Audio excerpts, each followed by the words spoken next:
ஐயோ பெட்ரோல் வேற காலி ஆயிடுமே. டேய் கேன தூக்கி எங்கடா ஓடுறா? உனக்கு விஷயம் தெரியாதா? பெட்ரோல்லாம் இப்ப டிமாண்ட் ஆயிடுறா. டேய் வண்டி இல்லாத எனக்கே பெட்ரோல் சேமிப்பு தேவை. டிவிஎஸ் பிடி வச்சிரு உனக்குலாம். இதெல்லாம் தெரிஞ்சுதான் நேத்தே என் வண்டி டேகம் ஃபுல் பண்ணிட்டு. என் வண்டி காண்டா. என் வண்டி காண்டா. சரி விட்றா, டிவிஎஸ் பிடி வீணா போனது தானே அது. வண்டி கூட விடுறா. பெட்ரோல் 500 ரூபாய் போட்டா எப்படா நான் போய் பெட்ரோல் வாங்க துப்பா?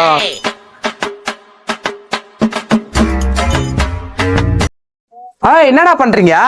ஐயோ வண்டியை காண்டா. வாங்கிட்ட இத்து போன வண்டியா? வாங்கிட்ட வண்டியே இல்ல. உங்களுக்கு எதுக்கு பெட்ரோலா? போங்க போய் வேலையை பாருங்க போங்க. எப்படி சொல்லிட்டு போறான் பாரு நம்மளா. இருடா போன வேகத்துல ஓடிடுற இருப்பாரு. 1 hour later. எங்கடா போறா? வண்டியை கொண்டுட்டியா? வண்டி எவ்வளவு தூக்கிட்டு இருக்கிறாங்க. நான் போய் பார்த்துட்டு வந்துட்டா. வண்டி புட்டிச்சா மச்சான். இனிமே நம்ம பெட்ரோல் வாங்க கூடாது. எங்கெங்கெல்லாம் வண்டி நிக்குதோ வண்டியை தூக்கிடுறோம். பெட்ரோலை பிடிக்கிறோம். செகண்ட்ல வண்டியை போட்டுடுறோம்.